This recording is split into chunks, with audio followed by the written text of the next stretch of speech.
السلام عليكم ورحمة الله وبركاته.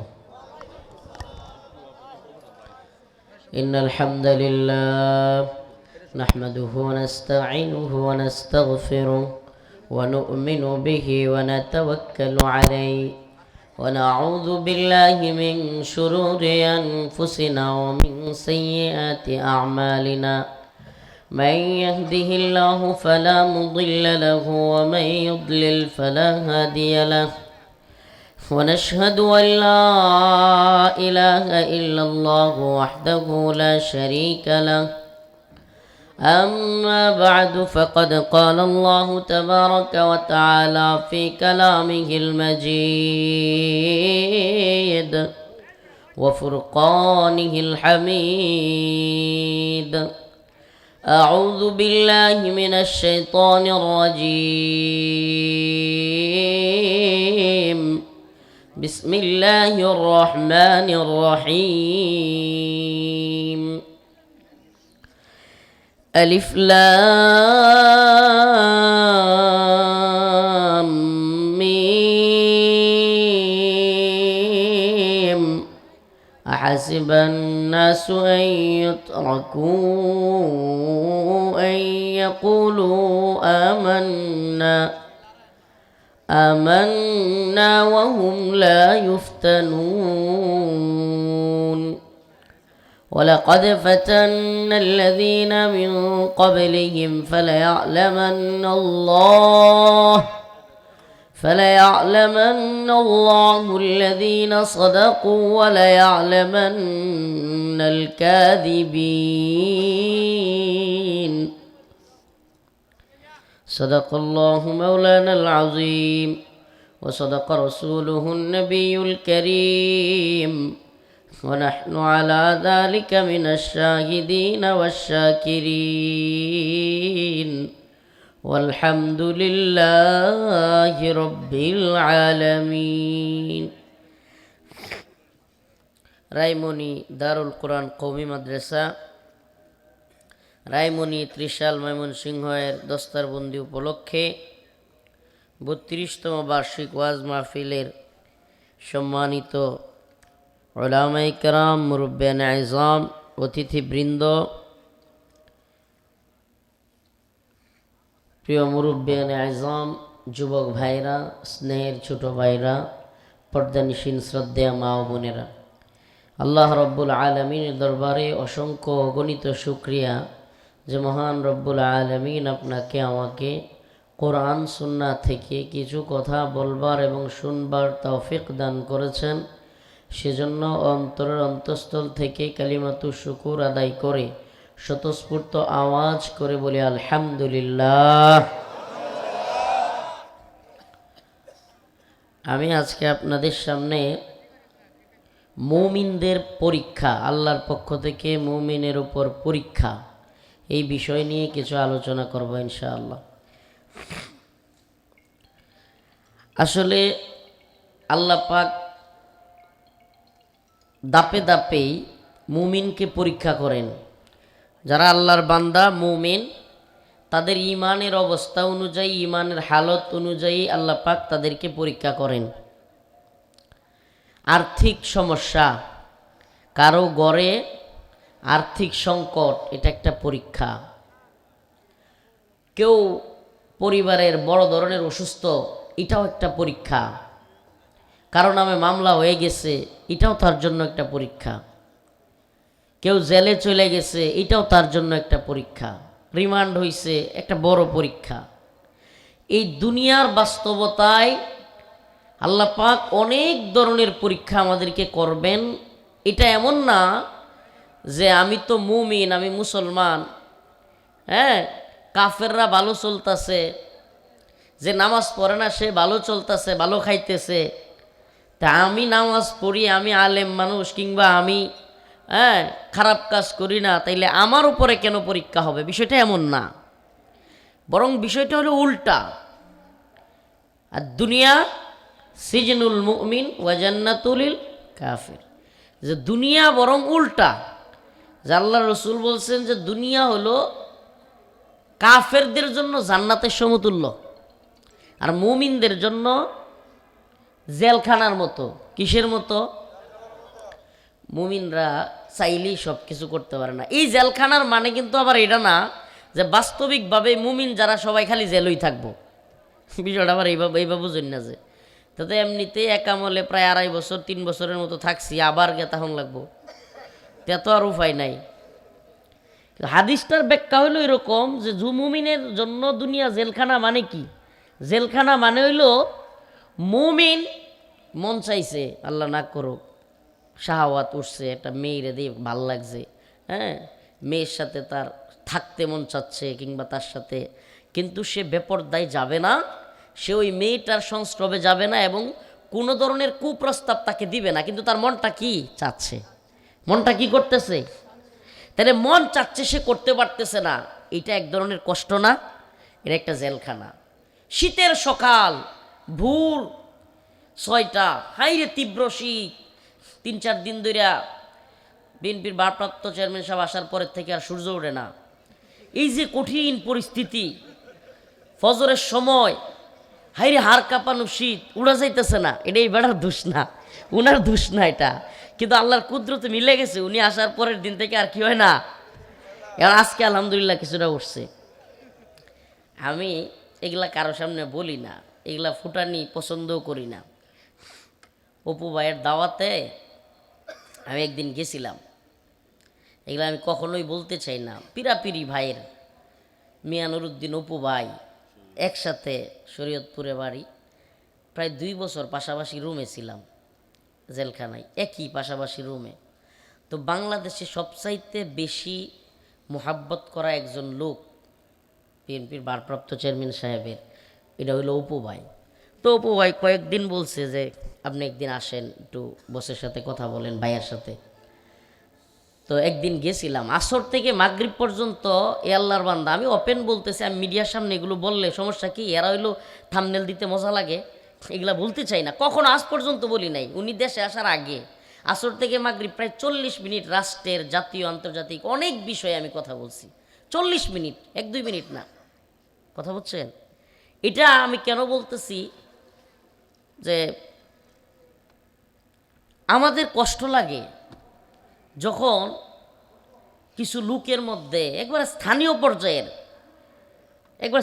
পর্যায়ের 2-1 জন লোক যখন দেখি যে মানে অযথাই একটা বিষয়কে কঠিন করতেছে, কষ্ট দিচ্ছে, তখন কষ্ট লাগে এটা যে ভাই, আপনি আপনার যে নেতা বা আপনি যার প্রতিনিধিত্ব করতেছেন সে আসলে এমনটা চায় না, এটা আপনি বুঝতেছেন না, সে এমনটা চায় না, কিন্তু আপনি করে ফেলতেছেন। এই জিনিসটা ভালো হয় না, এই জিনিসটা দিন শেষে ক্ষতির কারণ হয়। প্রিয় ভাইয়েরা আমার, বন্ধুগণ আমার, আমরা তো বললাম যে পরীক্ষা হবেই, মুমিনদের পরীক্ষা হবেই, এগুলো একটা পরীক্ষা। এর মধ্যে আজকে আসছি আরেক পরীক্ষায় পড়ে গেছি গা, রেজাউল করিম ইব্রাহিম ভাইয়ের মাহফিলে আইসা। এটা হইলো ফুলবাড়ি এক প্রোগ্রাম, মুফতি আতিকুর রহমান নাকি মাওলানা আতিকুর রহমান নোমানি, আপনাদের 30 সালের মানুষ। উনি হলো অনলাইনে ফেসবুকে কত মানুষ যে আমার নামে না, এটা খালি যারা পপুলার বক্তা এদেশের, এদের অনেকের নামে আপনার আইডি আছে, বিভিন্ন আইডি ফেসবুক খুললা তো করে কি প্রতারণা করে, ফোন দেয়, আমি অমুকের পিএস এসে। ভাই, সারা দেশে পরিচিত একজন মানুষ কি মোবাইলে দাওয়াত নিব? হ্যাঁ, মোবাইলের এআই এর যুগে, চ্যাট জিপিটির যুগে, এটা সাধারণ পাবলিক বুঝবে না। চ্যাট জিপিটি এআই কোন পর্যায়ে গেছে, চাইলেই একজনের কণ্ঠ হুবহু নকল করে, এমনকি শ্বাস, আমি যে কথা বলার ক্ষেত্রে কখন শ্বাস নিচ্ছি এটা সহ ভিডিও করা সম্ভব। এই জামানায় মোবাইলে প্রোগ্রাম দেওয়াটা এটা কি সম্ভব? এখন উনি নাকি মোবাইলে ভিডিও কলে আমার প্রোগ্রাম নিছে, আমি নাকি আবার রাস্তায় আসতেছি বইলা আবার গাড়ি নষ্ট হয়ে গেছে বইলা 15,000 টাকাও নিছি। ছোট মানুষ তো মনে করে, শুনেন, এদেশের অনেক বড় বড় মোল্লা মৌলবীর চাইতে, আল্লাহ মাফ করুক কথাটা এভাবে বলতেছি, আস্তাগফিরুল্লাহ, হাসিনাও জানে, ডক্টর ইউনূসেও জানে, কিংবা যে বিএনপি নেতারাও জানে যে এই হুজুরটার গায়রতের লেভেল কতটা। হুজুরটা দেখতে তো ছোট, কিন্তু হুজুরের গায়রতের লেভেল কতটা, মানে আমি এতটাই ছোট মানসিকতার হইছি যে 15,000 টাকার অভাব আমি ফোন দিয়া গাড়ি নষ্ট হয়ে গেছে কইয়া মাহফিল কর্তৃপক্ষের কাছ থেকে 15,000 টাকা নিয়ে পরে ফোন অফ করে দিব। চিন্তা করা যায়? এই আল্লাহর বান্দা পরিচিত মানুষ, ওয়াজের লাইনে মোটামুটি মাশাল্লাহ সারা দেশে মোটামুটি পরিচিত ভাই, আমাদের সাথে ভাই হিসেবেই জানি। 2 দিন সকাল থেকে সন্ধ্যা পর্যন্ত বইয়ে থেকে ভাইয়ের চেহারার দিকে তাকায় মাহফিল দিছি। আজকে আপনারা কি রাগ করতেছেন? আপনারা এলাকার ঘটনা তো এলে কিছুটা কষ্ট আপনারা লোকে শেয়ার করতেছি। এত কষ্ট লাগছে, ইচ্ছা মতো প্রতারণার শিকার হয়েছে, জানেও না কিছু, অথচ উনি চাইলেই ইব্রাহিমী ভাইয়ের কাছ থেকে কিংবা আমার উস্তাদ আছে একজন ত্রিশালে, ওনার মাহফিলে আসছি করছি, যে কারো কাছ থেকে আমার নাম্বারটা নিয়ে আমার নাম্বারে যোগাযোগ করতে পারতো। অনলাইনে প্রতারণার শিকার হইয়া মাহফিলে যখন আমি আসি নাই, মানে আমি আসবো কেমন, আমি তো দাওয়াতি পাই নাই, আমি তো বাড়িতে বয়ে রয়েছি, মাহফিলও নাই, এদিনই তো মাহফিলও ছিল না। এখন লাইভে আইসা ইচ্ছা মতো আমাকে যা পারতেছে 2 জন, অথচ তারা আলেম, আতিকুর রহমান নোমানি আর একজন কেডা চরমোনায়ের সম্ভবত উনি এমপি পদপ্রার্থী ইব্রাহিম খলিল। আশ্চর্য হয়ে গেলাম যে আপনারা 2 জন আলেম, একজন আলেমের বাড়িতে খোঁজ খবর না নিয়া, তার সাথে কথা না বইলা ভিডিও কলে এই যুগে যে কেউ প্রতারণা করতে পারে। যে কোনো নাম্বার থেকে, একটা মোবাইল থেকে আরেকটা মোবাইল, এই যে এরা ইউটিউবার যারা এরা বুঝে এটা, এরকম সেট কইরা আমার হুবহু কণ্ঠ দিয়া যদি 2টা মোবাইল এরকম রাখা যায়, তাইলে দেখা যাবে যেন ভিডিও কলেই কথা হচ্ছে। সে কিন্তু 2টা ফোন ইউজ কইরা এই কারসাজিটা করে। আমার লগে কথা কইছে বাটপারে, আর কি কইতাম, মানে আমি দাওয়াত দেওয়ার লাগি ফোন দিছি, রফিকুল ইসলাম মাদানী সাহেবের একটা মাহফিল দরকার আমার, আমি ফোন দিছি, আমার সাথেই কথা বলছে। আমি নেত্রকোনার এসপি অফিসে জানাইছি, মামলা করছি, পূর্বদলা থানায় জানাইছি, এমনকি ডিবি অফিসে পর্যন্ত। এখন এ হইল বিশাল চতুর, এক দিন এক সিম ইউজ করে। 2টারে আমি ধরছিও, লাইভ আছে এগুলোর, 2টারে আমি ধরছিলামও, এরপরে পিটাইছিও, আর তওবা করছে লাইভে আইসা, আর করবে না। ভাই রে, আমরা কি এত সময় আছে যে প্রতিদিন এক একজন প্রতারণা করব? আচ্ছা, সিটি গোল্ডের দোকান থেকে আমনে বা কোনো বাটপাড়ের কাছ থেকে স্বর্ণ কয়ে সিটি গোল্ড কিনে আই না, পরে যদি স্বর্ণের দোকানদারে গিয়া কন যে দোকান টোকান ভাঙিলামু, আমনের মতো বেকুব তো দুনিয়া তার কেউ নাই। মানে আপনি তো সিটি গোল্ড কিনছেন, স্বর্ণের দোকান পর্যন্ত তো আপনি জানি নাই। প্রিয় ভাইরা আমার, এই মাওলানা সাহেব, মানে আমি এত কষ্ট পাইছি, লাইভে আইসা ইচ্ছা মতো মিথ্যা কথা বলছে।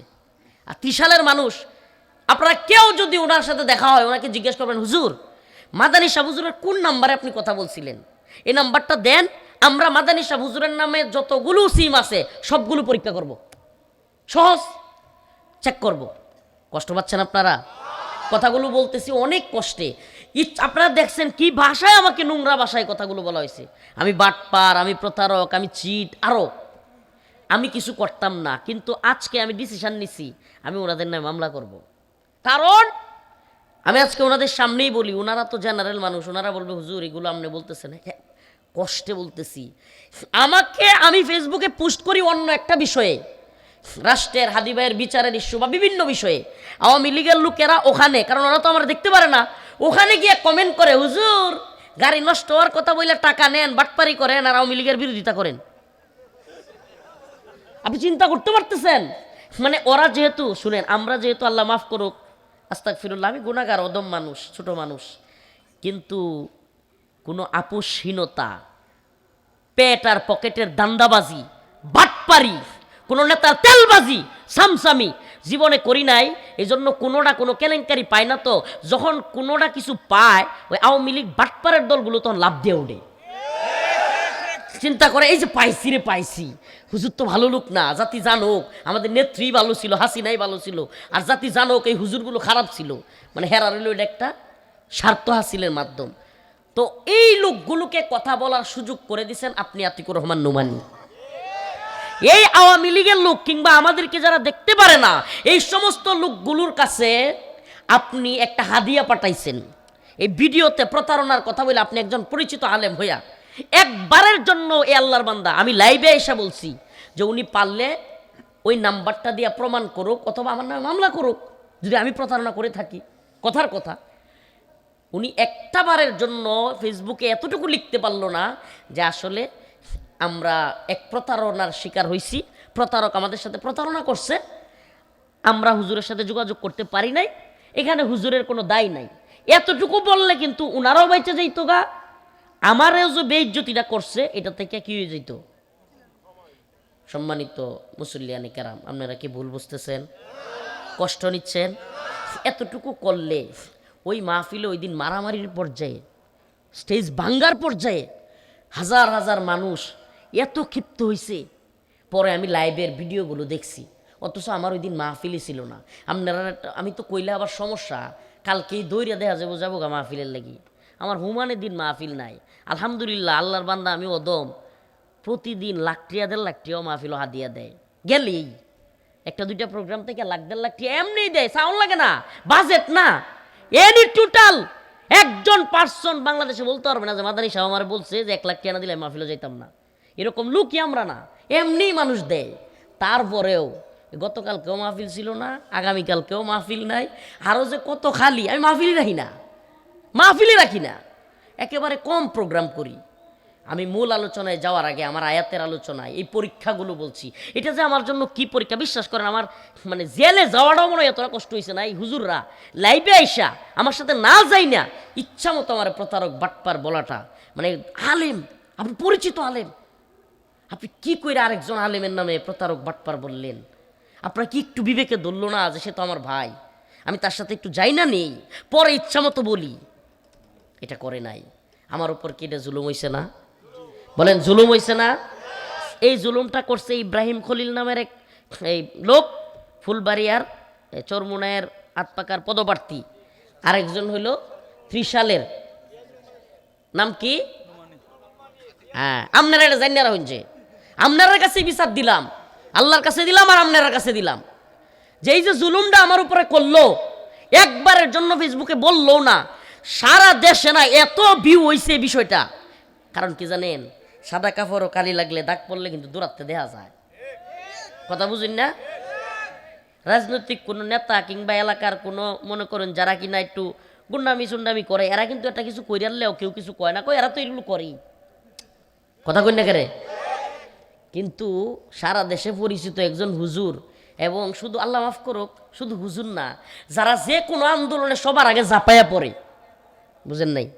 রাষ্ট্রের যে কোনো গুরুত্বপূর্ণ আন্দোলনে, ক্রাইসিস মুভমেন্টে আমরা যারা আগায় আসি, এদের জন্য ভারতীয় যারা দালাল কিংবা ভারতীয় চাটুকার, এদের জন্য আমরা থ্রেট না? এরা যখন দেখে যে অমুক হুজুরে পাইছি, শুধু আমি আর কিছু বলার দরকার নাই, যখন দেখে যে এইরকম একটা হাদিয়া পাইছি, যে আলেমরাই বলতেছে মাদানি হইল চিটার প্রতারক, তখন কি খুশি হয় না? কি মনে করছেন? এই যে উনি বলতেছিল যে একটা ক্রিকেটারের পর্যন্ত এরা নিতে চায় না, এরা যদি পারতো আফগানিস্তান পাকিস্তান চীনের ভয় না থাকতো, বাংলাদেশে মিসাইল মারতো মিয়া। যারা একটা ক্রিকেটার মুসলমান সহ্য করতে পারে না, একটা ক্রিকেটার ক্রিকেট বল খেলে কি গুলি করবো এরা দেশ গিয়া? সেই মুস্তাফিজ কি গুলি করতো বাউফা? হ্যাঁ, তেমন হইতেছে তাদের ক্রিকেট মাঠে গিয়া সব প্লেয়াররা গুলি করবো, এই একটা লোকেরা সহ্য করতে পারে না। তাইলে মনে করেন যদি এরা, শুনেন, অনেকেই কয় বিশাল বড় রাষ্ট্র, ভারত এই করে ফেলবে, দেখ ঘোড়ার ডিম করবে। ওরা যদি বাংলাদেশে হামলা করে, সাথে সাথে চতুর্দিকে হামলা হইয়া ভারত খান খান হয়ে যাবে। আর আমরা তো শহীদ হইতামই আইছি, সুবহানাল্লাহ, এই দুনিয়াটা কি আমরা বাচ্চা থাকতে হইছি? আমরা তো শহীদ হইতে আইছি, আল্লাহর জন্য, আল্লাহর দ্বীনের জন্য, ঈমানের জন্য জীবন দিয়ে দিব। হিন্দুত্ববাদী ভারতের ভয় পাওয়ার টাইম আছে? তো এখন এই লোকগুলো যারা কিনা ভারত থেকে খুনি পাঠাইয়া, খুনিকে সেফ এক্সিট দিয়া, রয়ের সাজানো প্ল্যানিংয়ে বাংলাদেশে কিছু কুলাঙ্গারকে দিয়া, টাকা দিয়া আমাদের ভাই শরীফ উসমান হাদিকে হত্যা করায়। কি করায়? হত্যা করায়। আচ্ছা কন্ত শরীফ উসমান হাদি বাইরে নিয়ে যা হইছে, যেই পরিমাণ মানুষ তার জানাজাই হয়েছে, যেই পরিমাণে মানুষ তার জন্য কান্না করছে, আমি নিজের চোখে দেখছি। ছোট ছোট বাচ্চা, রিক্সাওয়ালা, শ্রমিক, পুলিশ, উকিল, মুফতি, মাওলানা, সকল স্তরের মানুষ তার জন্য কান্না করছে, এখনো কান্দে। আমার বলেন, লোকটা যদি জানা যাইতো যে লোকটা মানুষের কাছ থেকে টাকা নিয়ে নির্বাচনের নামে প্রতারণা করছে, এত লোক কান্দতো? কথা মনে হয় বুঝেন নাই। আরে আমরা রে আপনারা হত্যাযোগ্য করতেছেন, আপনারা বুঝতেছেন না।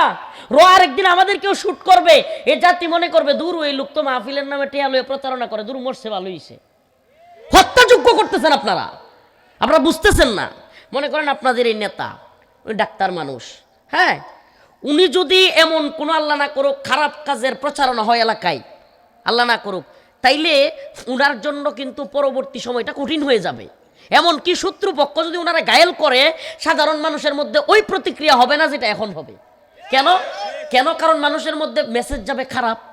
তো আমাদেরকে যদি আল্লাহ না করুক, আমরা তো বেশি দিন বাঁচবো না, এটা আমরা জানি ভাই, এটা আমাদের জানি। আমরা যারা আন্দোলন সংগ্রামী বিপ্লবী, কারো কথা শুনি না, কারো চাটুকারিতা করি না, এদের হায়াত আমরা খুব লম্বা হায়াত নিয়ে আসি না আল্লাহর কাছে, এটা বুঝি। কিন্তু আপনার মতো আতিকুর রহমান নুমানিরা জাতির সামনে আমাদেরকে হত্যাযোগ্য করে তুলছে। হত্যাযোগ্য বুঝেন? মানে যে কুত্তা পাগল হয়ে যায়, এই কুত্তারে এলাকায় মারলে কোনো বিচার হয়? কি কয়ে চালায় দেন যাদের পাগল হয়ে গেছে গা, ঠিক কি ঠিক না? আরেক ভদ্রলোকের পালিত কুকুর মারলে পিডে আমনের তক্তা ছুড়ে লেব। এটাকে বলে নেম কিলিং। নেম কিলিং মানে হত্যাযোগ্য করে তোলা। তো আপনাদের মতো আলেমরা আমাদেরকে প্রতারক বইলা কি করতেছেন? নেম কিলিং করে আপনি আমাকে হত্যাযোগ্য করে তুলছেন। বিশ্বাস করবেন, আজকে ওই কমিটি লাঙ্গলবন্দের এটি কইতাম না আপনার সামনে, এনে বই রয়েছে। আমি দুইলা খাইতেও পারছি না, কি কয় একটু চা খাবো এটার সময়ও পাইছি না, এরপর একটু অজু করে 2 রাকাত এসে নামাজ পড়ছি না, মুসাফির মানুষ 2 রাকাত নামাজ পড়মু, এই সময়টা পর্যন্ত পাইছি না। কষ্টে কথাগুলো বলতেছি। এই কমিটি বই রয়েছে।